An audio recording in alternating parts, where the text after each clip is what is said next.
uramutse wabuze umuntu wawe wa hafi ntihagire uza kuguhumuriza ngo gufate mu mugongo, wagira umubabaro ungana uti?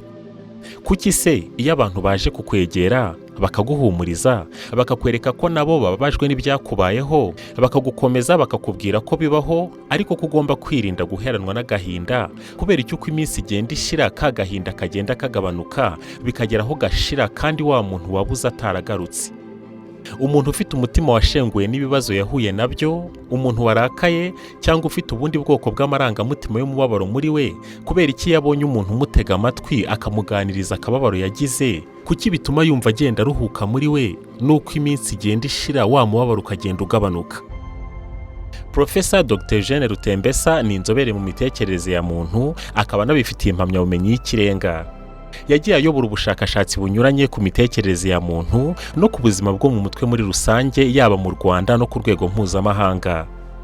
Aradusobanurira impamvu kuvuga no gutegwa amatwi ari umuti w'igitangaza mu kuvura ishavu n'umubabaro mu gihe byakozwe uko bikwiye, ariko kandi ngo bishobora no kubyara umubabaro ukabije mu gihe bikozwe nabi. Ikibazo cyiza kandi n'abandi bakibaza, si wowe gusa. Murabizi ko no mu Kinyarwanda dukunda kuvuga ko ijambo rirakiza kandi ijambo ririca. Hari n'abakunda kuvuga batuvuze ntabagipfuye. Mbese kubera iki tuvuga? Mbese kubera iki ubu n'ubu turi kumwe turimo kuvuga? Nugushaka turashaka gushyira ubusobanuro ku kintu runaka unzaniye ngo tuganireho. Iyo ntangiye kuvuga, iyo ntangiye kukubwira niyo nyumva gusa, biba bimfasha gutangira gushyira ku ubusobanuro ku byambayeho. Ubundi kutavuga, hari uvuga ngo uvuze ntabagipfuye. Ni muri urwo rwego kuvuga ntabwo ari ukuvuga byo kuvuga gusa, ahubwo iyo mvuga mba nshaka noneho bya bindi mvuze uko ndimo kubivuga ndimo kubishyiraho mo sense, ndimo kubishyira ku murongo. Iyo ndimo kubivuga noneho na wa muntu kumva no mu bibaza kubaza aba yatangiye kugufasha kubishyira ku murongo.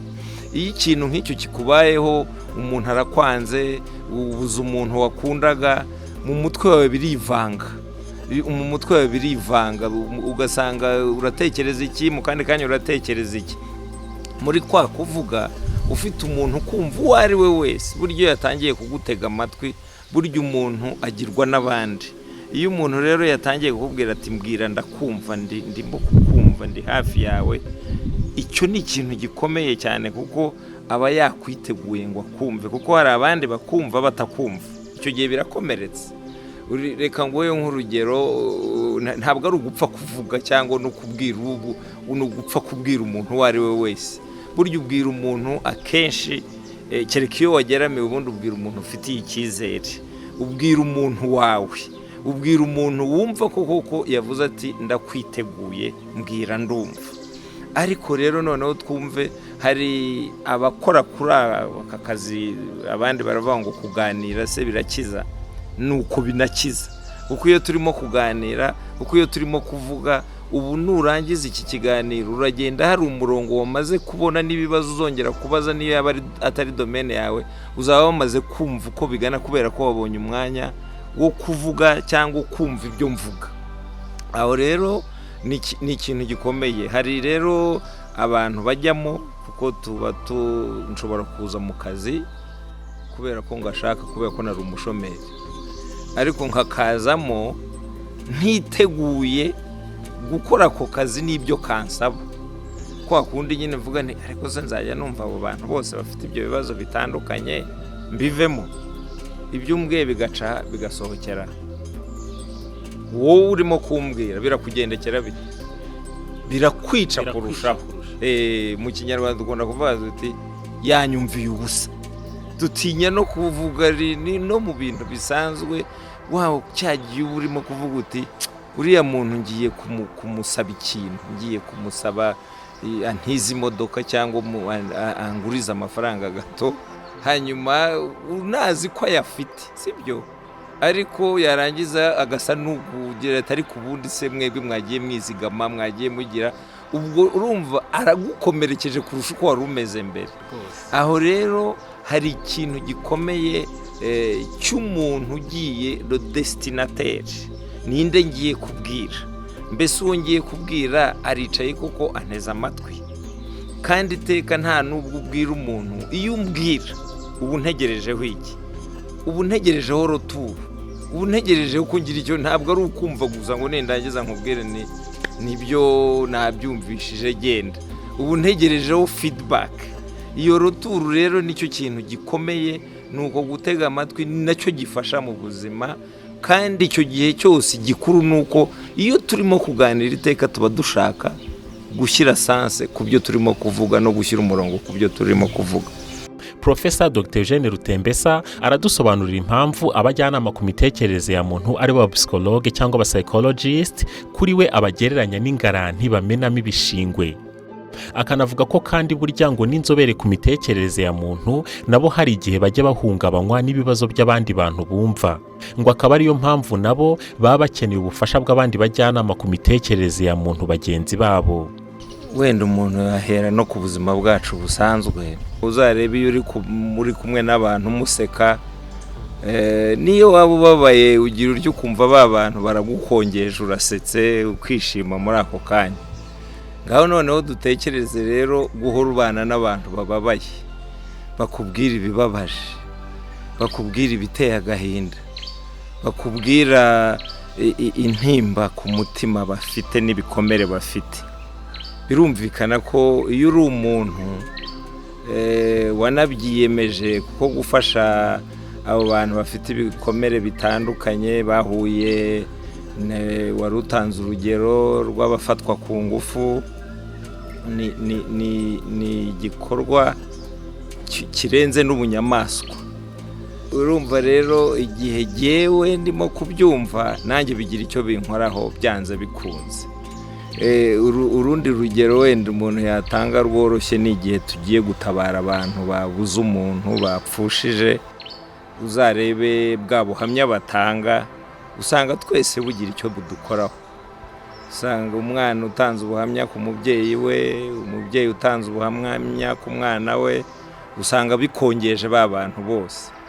Ibyo akababaro rero, ibyo bikomere, ako gahinda bigomba gukomeretsa n'ubyumva. Iyo ufite umutima wa kimuntu nyine wiyemeje gufasha abo bantu, wabishaka utabishaka nawe bigira icyo bigukomeretsaho.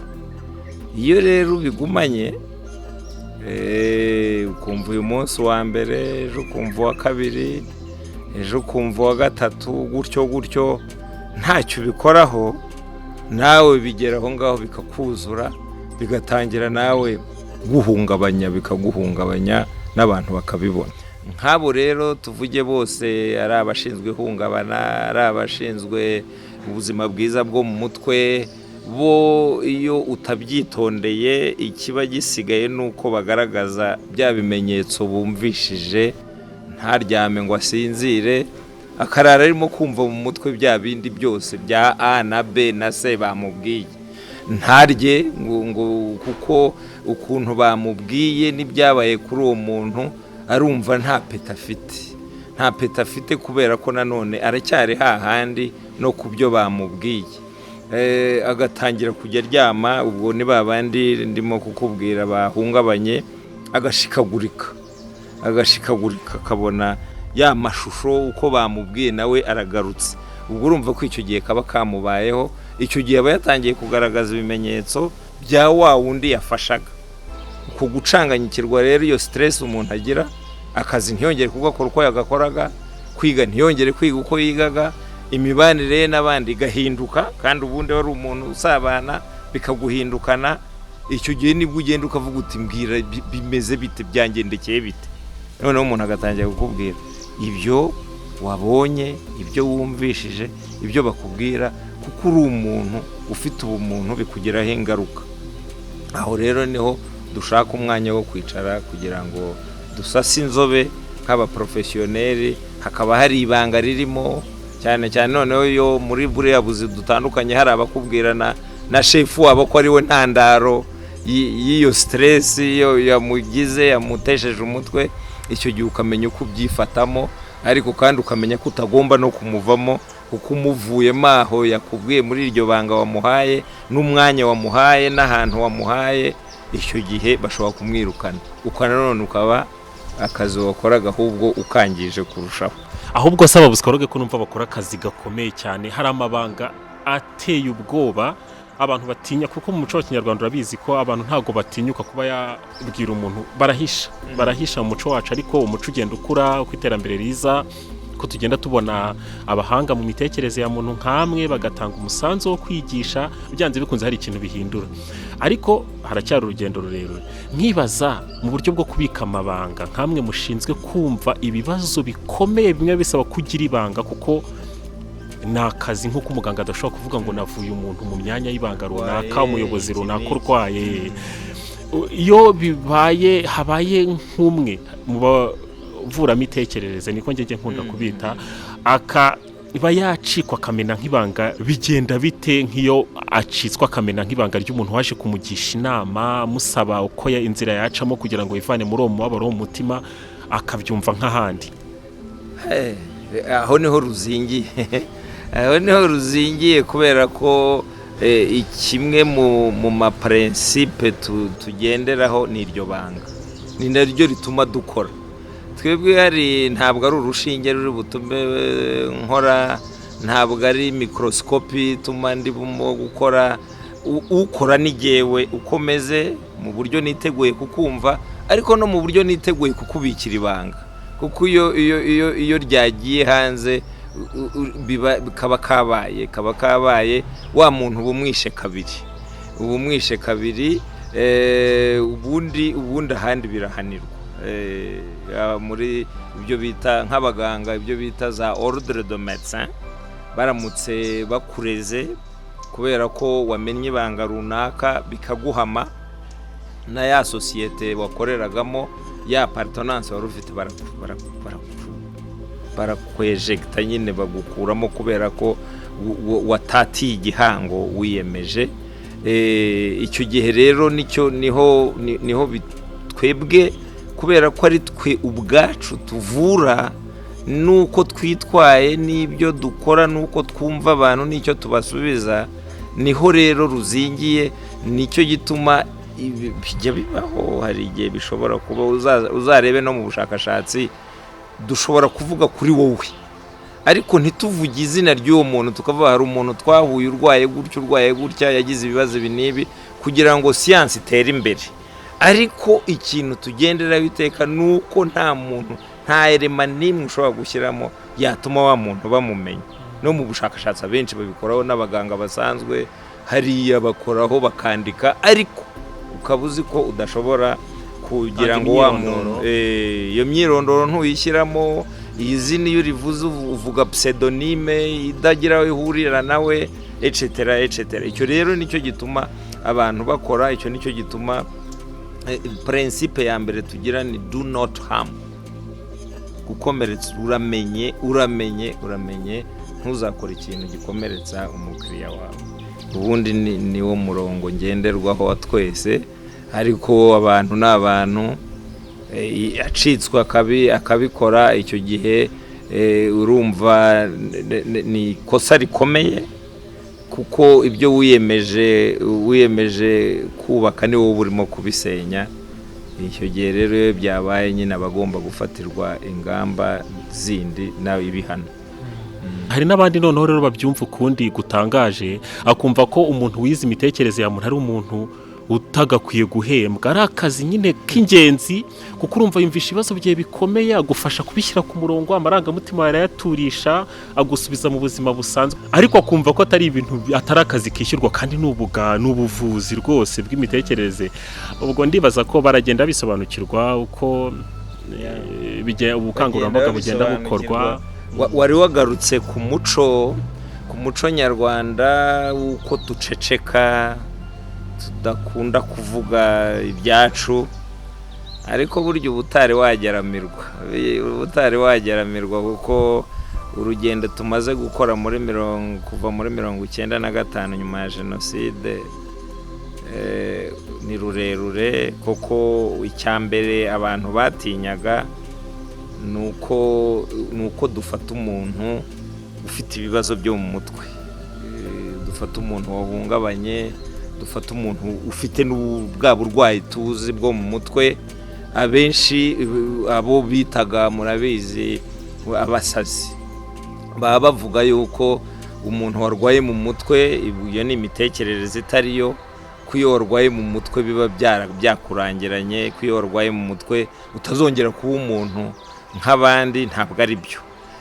Icyo ni kimwe twagiye dukoraho kugira ngo abantu bumve ko umuntu uwo ari we wese ashobora kurwara mu mutwe. Mbese ibitera mu mutwe ni ibihe? Ni byinshi, cyane cyane ibigoye ni ibitubaho, nk'ibyatubayeho muri jenoside yo muri 1994 yakorewe Abatutsi. Ibyo ni ibintu ubwenge bwacu butabasha gukurura ngo bwumve, bikaba ari cyo gituma umuntu ageraho nyine bikarenga akarwara mu mutwe. Ariko ubanza mwarabonye kuva iki gihe cyose tumaze dukora, ubanza mwarabonye abantu ntabwo bari bazi umupsikologe icyo ari cyo, wamugani imitekerereze. hari abapsikologe twita abapsikologe, ariko ari babandi bigisha mu mashuri, bigisha psikoloji niki, abantu bateye, ariko ugasanga ari bo gusa bahari. Ariko aba baje nyuma bavura koko, abo bita abapsikologe n'abapsikiatre bagiye baza nyuma. Abapsikiatre ubanza nk'Indera habaga nk'umwe gutyo icyo gihe, kandi wabaga yagiye Indera bose batinyaga, ubuzi ko Indera ubu bavura n'abantu batuye hari. Ariko imbere baravuga bati yimba ugiye unarwaye basi ubwo kakubayeho. Urumva rero ni ibintu byagiye bijya imbere, abantu basobanukirwa kurushaho, abantu bakumva ko ibyo bibazo babifite, kuko iyo babigumanye biza kuba bibi kurushaho.